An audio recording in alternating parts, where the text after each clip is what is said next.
இந்த உலகத்திலேயே ஒரு உயிரினம் எதுக்குமே பயப்படாது, கொஞ்சம் கூட சண்டை போடுறதுக்கு தயங்காதுன்னா அது ஹனி பேட்ஜர் தான். இந்த ஹனி பேட்ஜர் சிங்கம், புலி, கழுதைப்புலி, சிறுத்தை இது எல்லாத்தையுமே ஓட விட்டுருக்கு.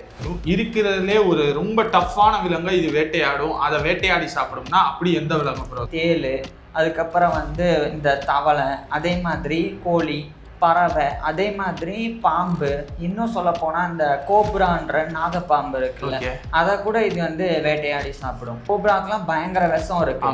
அது கொத்தினாலும் இது சாகாது, ஆனா மயக்கம் போட்டு விழுந்துரும்.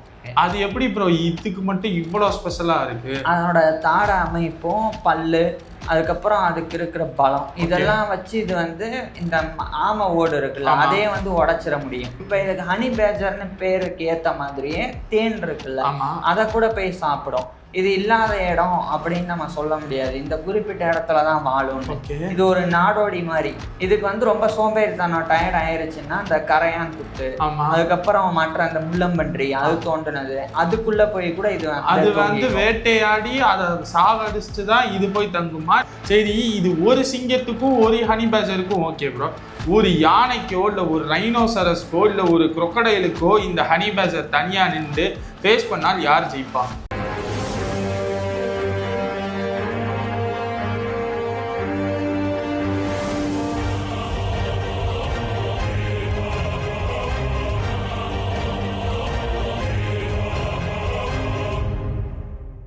போன சீரீஸில் கிளியோட சுவாரஸ்யமான விஷயங்கள், கிளிகளில் எத்தனை வகைகள், கிளிகள் எப்படியெல்லாம் பேசுது, காதல் கிளி அதான் லவ் பேர்ட்ஸ், அந்த கிளிகள், அது மட்டும் இல்லாமல் இன்னும் ஏகப்பட்ட கிளிகளோட சுவாரஸ்யமான விஷயங்கள் போன சீரீஸில் போன வீடியோவில் பார்த்துருந்தோம்.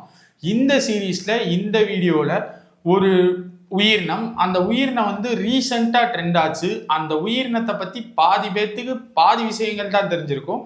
நம்ம அந்த உயிரினத்தை பற்றி பல சுவாரஸ்யமான விஷயங்கள், இந்த விஷயங்கள்லாம் ஒரு சில பேர்த்துக்கு தான் தெரிஞ்சிருக்கும், மிச்சம் எல்லாத்துக்குமே தெரியாத நமக்கு தெரிஞ்ச விஷயங்கள் தான் இந்த சீரீஸ்ல பேச போறோம். அதுதான் ஹனி பேட்ஜர். அது கரெக்ட் தானே ப்ரோ? ஆமா. அந்த ஹனி பேட்ஜரோட சுவாரஸ்யமான விஷயங்கள் தான் இந்த வீடியோலையும் இந்த சீரீஸ்லையும் பார்க்க போறோம். ஃபர்ஸ்ட் இந்த வீடியோல ஹனி பேட்ஜரோட இன்ட்ரோ தான் பார்க்க போறோம் ப்ரோ. ஃபர்ஸ்ட் ஹனி பேட்ஜரோட சயின்டிபிக் நேம் என்ன ப்ரோ? இதோட சயின்டிபிக் நேம் மெலியோரா கெப்பன்சிஸ் அப்படின்றது. இதில் ஒரே ஒரு விஷயம் சொல்லிடுறேன், இந்த ஹனி பேட்ஜர் சிங்கம், புலி, கழுதைப்புலி, சிறுத்தை இது எல்லாத்தையுமே ஓட விட்டுருக்கு. அது எப்படின்றத கடைசியா சொல்றேன், இந்த வீடியோல கடைசியாவே பேச போறோம். ஓகே, அப்போ ஒரு ஹனி பேட்ஜர் நினைச்சா சிங்கம், புலியை கூட ஓட வைக்க முடியும் அப்படின்றதுதான் தெரிய வந்திருக்கு. ஓகே ப்ரோ, இந்த ஹனி பேட்ஜரோட அளவு என்ன அளவு ப்ரோ இருக்கும்? இதோட லென்த்துன்னு பார்த்தா 55 இருந்து 77 சென்டிமீட்டர் வரைக்கும் இருக்கும். இதுல மேல் பெருசு ஃபீமேலை விட. அதே மாதிரி வெயிட்னு பார்த்தா 9 இருந்து 16 கிலோ வரைக்கும் இருக்கும். இதுல ஹனி பேட்ஜர்ல மேல், ஃபீமேல் 5 கிலோல இருந்து 10 கிலோ வரைக்கும் இருக்கும். ஆனா இதுவே அதிகபட்சம் ஒரு மேல் ஹனி பேட்ஜர் 18 கிலோ வரைக்கும் கூட போயிருக்கு. ஓகே, இந்த ஹனி பேட்ஜர் இவ்வளவு வெயிட் இருக்குல்ல ப்ரோ, என்ன சாப்பிட்டு ப்ரோ இவ்வளவு வெயிட்டுக்கு வருது? என்ன சாப்பிடும்? இது கம்மியான வெயிட் தான். இப்ப நான் சொன்ன சிங்கம், புலி எல்லாம் பார்த்தா அது கூட கம்பேர் பண்ணல இது வெயிட் கம்மி தான். ஆனாலும் இந்த வெயிட்டுக்கு இது எதை விட்டு வைக்குதுன்னு சொல்ல முடியாது, எல்லாத்தையுமே சாப்பிடும். அதாவது இது ஆம்னிவோர்ஸ், அனைத்துண்ணி. இது சாப்பிட்ற அந்த ஹனி பேட்ஜர் சாப்பிட்றது எல்லாமே இந்த கிழங்கு இருக்குல்ல, அது தர்பூசணி பழம், மர வேறு, இதுல ஆரம்பிச்சு தேள், அதுக்கப்புறம் இந்த தவளை, அதே மாதிரி கோழி, பறவை, அதே மாதிரி பாம்பு, இன்னும் சொல்ல போனா இந்த கோப்ரான்ற நாகப்பாம்பு இருக்குல்ல, அதை கூட இது வேட்டையாடி சாப்பிடும். ஓகே ப்ரோ, இந்த ஹனி பேட்ஜரை பொறுத்த வரைக்கும் இருக்கிறதுலே ஒரு ரொம்ப டஃப்பான விலங்கை இது வேட்டையாடும். அதை வேட்டையாடி சாப்பிடும்னா அப்படி எந்த விலங்கு ப்ரோ சாப்பிடும்? பாம்பு தான். கோப்ராவை தவிர்த்து இல்ல, பாம்பு தான் இருக்கிறதுலே ரொம்ப டஃபஸ்ட். இப்ப நீங்க வேற இதுன்னா கூட கடிப்பட்டு தப்பிச்சிடலாம், ஆனா பாம்புட்ட கடிப்பட்டு தப்பிக்க முடியாது. இப்ப இந்த ஹனி பேட்ஜருக்கு அதனுடைய உடம்புலயே ஒரு ரெசிஸ்டன்ஸ் இருக்கு. எப்படின்னா பாம்பு கொத்துனா, உதாரணத்துக்கு நல்ல பாம்பு இந்த கோப்ராக்கெல்லாம் பயங்கர விஷம் இருக்கு, அது கொத்தினாலும் இது சாகாது, ஆனா மயக்கம் போட்டு விழுந்துரும். இப்ப ரெண்டுமே மோதுதுன்னு வச்சுக்கோம், நேருக்கு நேர் கோப்ராவும் ஆமா மோதும் போது இது 2 அடி அதை அடிச்சிருச்சு. ஏன்னா இதுக்கு ஹனி பேட்ஜருடைய கால் நகம் 4 இருந்து 5 சென்டிமீட்டர் வரைக்கும் இருக்கும். ஸோ அவ்வளோ கூர்மையான நகத்தை வச்சு அது ஒரு கீறிடுச்சுன்னா பயங்கரமா பாம்புக்கு அடிபட்டுரும். அதே சமயம் அது ஒரு கொத்திருச்சுன்னு வச்சுக்குவோம். இப்ப இது வந்து சுருண்டு விழுந்துரும்.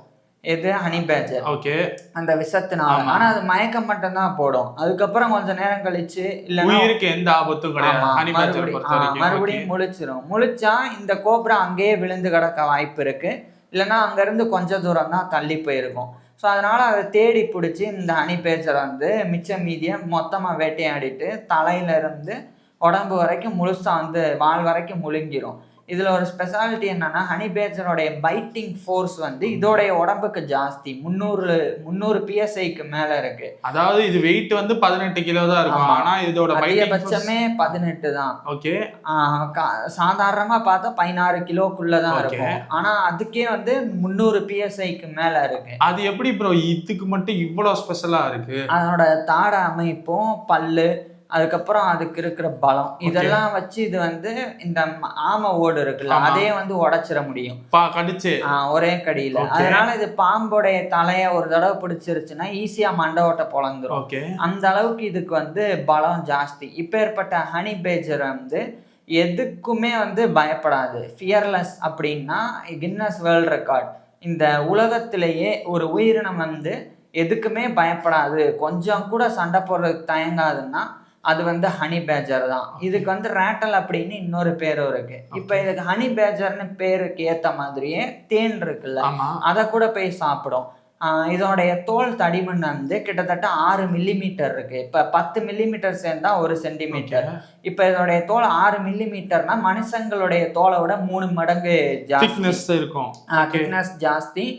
திக்னஸ் மட்டும் இல்லாம அது ரொம்ப ஹார்டாகவும் இருக்கும். நம்மள மாதிரி அவ்வளோ ஈஸியா கிழிச்சிட முடியாது. அதனால இது ஈஸியா போய் இந்த தேன் கூடு இருக்கும், அங்க போயிட்டு தேனை வந்து எடுக்கிறது. அதுக்கப்புறம் தேனீக்கள் போட்ட முட்டையிலிருந்து வந்த லார்வாக்கள் அதெல்லாத்தையும் ரொம்ப இது வந்து விரும்பி சாப்பிடும். எதுவுமே இந்த ஹனி பேட்ஜர் வந்து விட்டு வைக்காது. தேனி வந்து இதை கொட்டினாலும் இதோட தோல் தடிமன்னாலையும் உடம்புல முடி இருக்கிறனாலையும் இதை வந்து கொட்டினாலும் அது வந்து உள்ள இறங்காது, வலிக்காது. இவ்வளவு ஸ்பெஷலா இருக்குல்ல இந்த ஹனி பேட்ஜர், இது எங்க வாழும்? இது வாழ்ற இடம்னு நம்ம பார்த்தோம்னா ஆப்பிரிக்கால இருக்கு, சவுத் வெஸ்ட் ஏசியாவில் இருக்கு, இந்தியன் சப்கான்டினென்ட்ல இருக்கு. நம்ம நாட்டிலேயே நிறைய காடுகள், அடர்ந்த காடுகள்ல இது இருக்கும், பாலைவனத்துல இருக்கும், புல்வெளியில இருக்கும். இது இல்லாத இடம் அப்படின்னு நம்ம சொல்ல முடியாது. இந்த குறிப்பிட்ட இடத்துலதான் வாழும்னு. இது ஒரு நாடோடி மாதிரி தனியா வாழக்கூடியது. சாதாரணமா இது வந்து இது தரையில வந்து குழி தோண்டி வாழும். நான் சொல்லியிருக்கேன் அதிகபட்சம் 5 சென்டிமீட்டர் வரைக்கும் இது இருக்கும் நகம். அதனாலே அது நல்லா டெய்லி ஒவ்வொரு பள்ளத்துல போய் படுக்கும். பள்ளம் தோண்டி அதுக்கு அந்த இது மாதிரி பொந்துமை இதுல போய் தங்கும். இதுக்கு வந்து ரொம்ப சோம்பேறித்தனம், டயர்ட் ஆயிருச்சுன்னா அந்த கரையான் புத்து, அதுக்கப்புறம் மற்ற அந்த முள்ளம்பன்றி அது தோன்றுனது அதுக்குள்ள போய் கூட இது வந்து வேட்டையாடி அதை சாகடிச்சுதான் இது போய் தங்குமா இல்ல அது அபாண்டன் ஆயிருக்கும், அது விட்டுட்டு போயிருக்கும் அந்த மாதிரி இடத்துல போய். ஏன்னா இதுவே டயர்டா இருக்கும் போது அதையே அதை போய் வேட்டையாட போகுது. அதுக்கு 10 நிமிஷம் வேலை பார்த்தா இதுக்கே வந்து கொண்டு கிடைச்சிரும். அந்த மாதிரி. அதுக்கப்புறம் இப்ப நான் சொன்னது இதுக்கு வந்துரும் சிங்கம், புலி. ஆமா, இந்த உயிரினத்தை கம்பேர் பண்ணும்போது அதெல்லாம் ரொம்ப ஜெய்ஜாண்டிக்கானது. சைஸும் பெருசு, அதே மாதிரி எடையும் பெருசு, எல்லாமே பெருசு. இருந்தாலும் அதை இது எப்படி ஓட விடும்னா, அதிகமா இந்த சிறுத்தை, சிங்கம் இவைகள் வந்து இத ரொம்ப பசிக்கும் போது, கொடூர பசியில இருக்கும்போது வேட்டையாட வரும். சிங்கம் பசியா இருக்கேல இந்த ஹனி பேட்ஜரை வேட்டையாட சிங்கம் வரும். வேற வழி இல்லாம அந்த நேரத்துல ஹனி பேட்ஜருடைய தோல் இருக்குல்ல, அது வந்து வெறும் திக்னஸ் மட்டும் கிடையாது, அதுக்கு மட்டும் அது ஃபேமஸ் கிடையாது. அது வந்து நல்லா ஒரு வளைஞ்சு கொடுக்குற தன்மை இருக்கும். ஆமா, இப்ப வெறும் நம்ம தோல் வந்து நம்ம சதையோட ஒன்று இருக்கும், சதை எலும்போட இருக்கும். அதனால ஒண்ணுக்கு நம்மளால பிரிக்க முடியாது. ஆமா, ஹனி பேட்ஜருக்கு வந்து தோல் தனியா வந்து பிரிக்கிற மாதிரி இருக்கும். தோல் வந்து அதனுடைய சதையோட முழுசா ஒட்டி இருக்காது. அதனால அதோட தோலை மட்டும் நம்ம இப்படி பிடிச்சுக்கிட்டோம்னா அதனுடைய உடம்பு உள்ள அப்படியே 180 டிகிரிக்கு திருப்ப முடியும். சோ அந்த மாதிரி இருக்கு. அதனால இப்ப போய் கழுத்தை பிடிச்சிருச்சுன்னு வச்சுக்கோங்க, கழுத்துலதான் அந்த 6 மில்லிமீட்டர் திக்னஸ் வந்து இருக்கு. சோ கழுத்தை போய் இப்ப சிறுத்தையோ சிங்கமோ புலியோ பிடிக்குதுன்னா அது சரட்டுன்னு திரும்பிடும், தோல் அங்கதான் இருக்கும். இதோட அப்படியே முகம் வந்து இங்கிட்ட திரும்பிட்டு அதனுடைய மூக்கு அதுக்கு அதனுடைய கண்ணு அங்கெல்லாம் கடிச்சு வச்சிரும். அதனாலயே அதுக்கு பயங்கர வலி வந்துடும். சிங்கமா இருக்கட்டும், சிறுத்தை, புலி, கழுத புலின்னு எதை எடுத்துக்கிட்டாலும் இந்த ஒரு விஷயம் இருக்கு. அதே மாதிரி இதுக்கும் நல்லா பல்லு மட்டும் இல்லாம இதுவும் இருக்கு, நகமும். அதனால பயங்கரமா கீறி விடுறது. அதே மாதிரி பயப்படாம சண்டைக்கு போய் வாடா என்னையே கடிக்க வர்ற, அப்ப நான் ஒண்ணு நீ இருக்கணும் இல்ல நான் இருக்கணும்ன்ற மாதிரி சண்டைக்கு போறது. ஸோ இந்த குணம் வந்து மற்ற ப்ரெடேட்டர்ஸுக்கு வந்து பிடிக்காது. அதனாலேயே அது என்ன பண்ணுன்னா சண்டை போடாம விலகி போயிடும். இது வந்து பல முறை சிங்கம், சிறுத்தை இது வந்து இதை ஒன்றும் பண்ண முடியாம அப்படியே ஓடி இருக்கு. அதே மாதிரி இந்தியாவில் அடர்ந்த காடுகளில் நிறைய வைல்ட் லைஃப் ஃபோட்டோகிராஃபர்ஸ்ல இருந்து நிறைய ரிசர்ச்சர்ஸ்லாம் இதை பார்த்துருக்காங்க. புலியே வந்து இதுகிட்ட இருந்து இதை ஒன்றும் பண்ண முடியாமல் வந்து போயிருக்கு. இருந்தாலும் பலத்தோட ஒப்பிட்டோம்னா அவைகளுக்கு தான் பலம் ஜாஸ்தி. அதுக்காக ஹனி பேட்ஜரை வந்து அதனால கொல்லவே முடியாதுலாம் கிடையாது.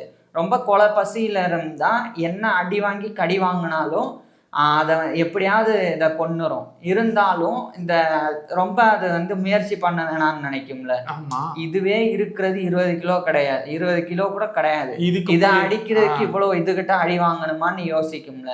அதனாலே கிளம்பிடும். இன்னொன்று என்னன்னா, இதனுடைய பேக் சைடில் ஒரு ஆனல் கிளாண்ட் மாதிரி ஒன்று சுரபி இருக்கு. அதுல இருந்து ஒரு ஃப்ளூயிட் மாதிரி ஒன்று வரும். அது பயங்கரமா பேர்ட் ஸ்மெல்லாக இருக்கும். அது வந்து இதை விரட்டுறதுக்காகவே, அந்த ஸ்மெல்லுக்கே வந்து மற்றது ஓடி போயிடும். ஸோ அப்படி அதை அடக்கிறதுக்காகவே கூட இதுக்கு ஒரு ஸ்பெஷல் ஒரு பவர் மாதிரி இதுக்கு இருக்குது. ஸோ இவ்வளோ விஷயங்கள் வந்து இந்த ஹனி பேட்ஜரில் இருக்கிறனால தான் இது வந்து பயப்படாமல் சண்டை போடவும் செய்யுது. பெரிய பெரிய விலங்குகளை கூட இது விரட்டவும் முடியுது இதனால. இப்போ இந்த ஹனி பேட்ஜருக்கு வந்து ஒரு சிங்கத்துக்கு ஓகே, இப்போ ஒரு 2 சிங்கமோ 3 சிங்கமோ இந்த ஹனி பேட்ஜரை ரவுண்டு கட்டிடுச்சுன்னா அப்ப ஈஸியா கொண்டு வரும். அப்பா அவ்வளவுதானே. ஓகே, அப்ப சரி, இது ஒரு சிங்கத்துக்கும் ஒரு ஹனி பேட்ஜருக்கும் ஓகே ப்ரோ. ஒரு யானைக்கோ இல்லை ஒரு ரைனோசரஸ்க்கோ இல்லை ஒரு குரோக்கடைலுக்கோ இந்த ஹனி பேட்ஜர் தனியா நின்று ஃபேஸ் பண்ணால் யார் ஜெயிப்பா? இப்போ குரோக்கடைல் பொறுத்த வரைக்கும் குரோக்கடைல் தான் ஜெயிக்கும். ஓகே, ஏன்னா அது கடிச்சா அது சுக்குநூறு ஆயிடும். அப்புறம் எப்படி திரும்புறது? ஓகே, இது ஒன்று. இன்னொன்று, யானையோ ரைனோசரஸோ இது கார்னிவோஸ் கிடையாது, விலங்குண்ணி கிடையாது. அதனால அது போய் இதை வம்பிழுக்க போறது இல்லை. இதுவும் வந்து சாதுவா வந்து கடந்து போயிடும். இது மனுஷங்களை பார்த்தாலும் சரி, மற்ற பெரிய விலங்குகளை பார்த்தாலும் இது சண்டைக்கெல்லாம் போகாது, இது விலகி போகும். இதனுடைய ரூட்டில் யாராவது போனாதான் இது வந்து எதிர்த்து நிற்கும். அதனால யானைக்கும் இதுக்கெல்லாம் சண்டையே நடந்தது கிடையாது. ஒருவேளை நடந்தா யானை தான் ஜெயிக்கும். எப்படி இது இவ்வளோதான் இருக்கு. அதோட தும்பிக்கை சைஸ் கூட இது இருக்காது, அந்த வெயிட் கூட. இருந்தாலும் யானையை அடிக்கிறதுக்கு ஒரு விலங்கு இருக்கான்னு யோசிச்சு பார்த்தேன். இல்லை, ஏன்னா நீங்க சொன்னீங்களா சிங்கத்தை வந்து இந்த ஹனி பேட்ஜர் அட்டாக் பண்ணியிருக்கு, ஒருவேளை நம்ம சைடு எதுவும் வந்துடும் பார்த்தேன். யானையை அட்டாக் பண்ணாலும் அதோட தோல் தடிமன் வந்து இன்னும் பயங்கர. ஹனி பேட்ஜரோட தோல் தடிமன் அதிகமா இருக்குமா? இல்ல யானையோட? அதனால என்ன பண்ண முடியும், இதை நினைச்சா அதனுடைய உடம்ப கீரை கூட முடியாது. அதனால அது கொஞ்சம் கூட வலிக்காது இது கடிச்சாலோ இது பண்ணாலோ. ஸோ அதுதான் வந்து ரைனோட ஸ்கின் திக்னஸ் கூட ப்ரோ, இல்ல ஹனி பேட்ஜரோட ஸ்கின் திக்னஸ்? ரைனோ தான். ரைனோட ஸ்கின் திக்னஸ் தான் வந்து ஜாஸ்தி. ஓகே, இருக்கிறது. இந்த வீடியோல எனக்கு கேள்விகள் அவ்வளவுதான். அடுத்த வீடியோல என்ன ப்ரோ பார்க்க போறோம்? அடுத்த வீடியோல இதே மாதிரி இன்னும் சுவாரஸ்யமான விஷயங்களோட லைஃப் ஸ்டைல், ப்ரீடிங் எல்லாமே அடுத்தடுத்து. ஓகே, ஹனி பேட்ஜரோட இன்ட்ரோ வந்து உங்களுக்கு தெரிஞ்சிருக்கும். ஒரு சில பேருக்கு ஹனி பேட்ஜர் என்னன்னு தெரிஞ்சிருக்கா, ஒரு சில பேர்ல எனக்கே தெரிஞ்சிருக்காது. இந்த வீடியோல எனக்கு ஒரு கிளாரிட்டி தெரிஞ்சிருக்கும், உங்களுக்கும் அந்த மாதிரி கிளாரிட்டி தெரிஞ்சிருக்கும் நம்புறோம். அடுத்த வீடியோல ஹனி பேட்ஜரோட life style and breeding system எல்லாத்தையுமே பார்க்க போறோம். உங்களுக்கு ஏதாச்சும் ஹனி பேட்ஜரோட கேள்விகள் இருந்துச்சு அப்படின்னா அதை கீழே கமெண்ட்ல சொல்லுங்க.